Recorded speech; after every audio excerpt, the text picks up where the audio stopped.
oh my god, can I do this? Can I sign that? Can I eat this? Like, what shouldn't I do during the retrograde?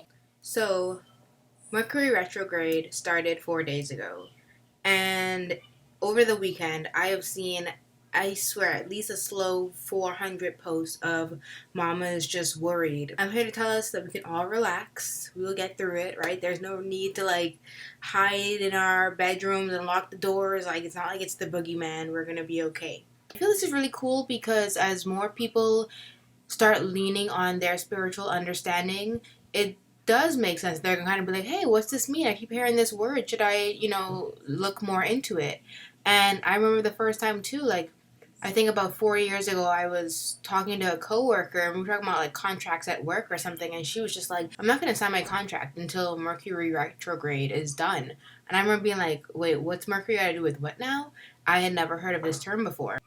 And I feel that seems to be pretty common. A lot of my friends who are in, our early 30s, mid 30s are just now hearing about the retrograde over the last few years. And it seems to be getting more and more common as other like news publications and things like that are catching on to the hype and want to obviously for the dramatics added to their repertoire of articles. Okay, but real talk, here are my tips for making it through this fall's Mercury retrograde. And speaking of fall, fall is in full swing now. We're in November.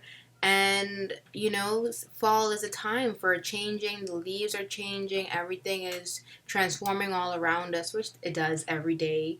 But, we're finally getting over the heat of summer and getting into the cooler weather, the cooler temperatures. And let's just keep that in mind, right? So instead of worrying about, oh my God, what does this mean? And we're always changing. Everything's always moving. So instead of being like, oh my God, Mercury's moved this amount apart, and that means that the water in our bodies are being pulled in this direction and all of that, we're always changing. Like, no need to fear, Mama. We got you. So my biggest insight is to reflect, cleanse, and recharge over the next few weeks. So my 4 tips for surviving this month's Mercury retrograde are as follows.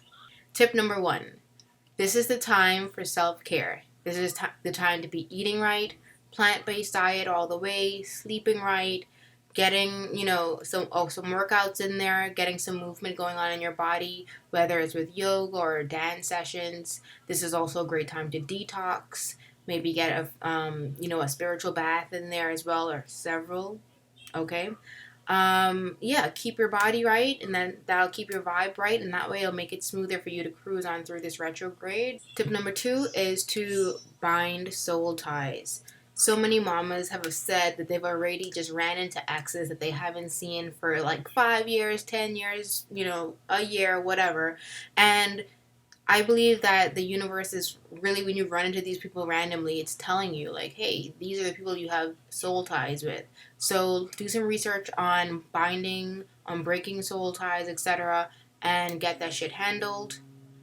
You can be friendly, you can be polite with your ex. You don't have to like go and run in the next direction when you see them. You know what I mean? Because the retrograde is also time, for. It's almost like the retrograde is a time for all the re's. So it's reflection, recharge, redesign, rekindle, etc. Not necessarily rekindle in a romantic way, but yeah, you can definitely use it to readdress some situations that you and your ex have gone through. But keep it cordial, not too friendly. Keep the kitty in the cage, okay?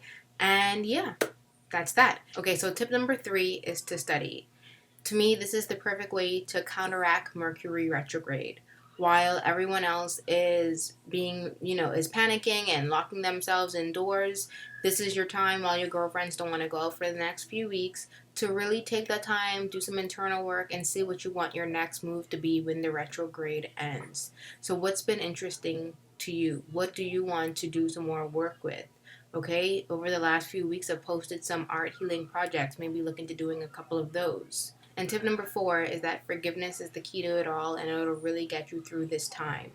A great exercise that you can do over the next few weeks is to keep a journal.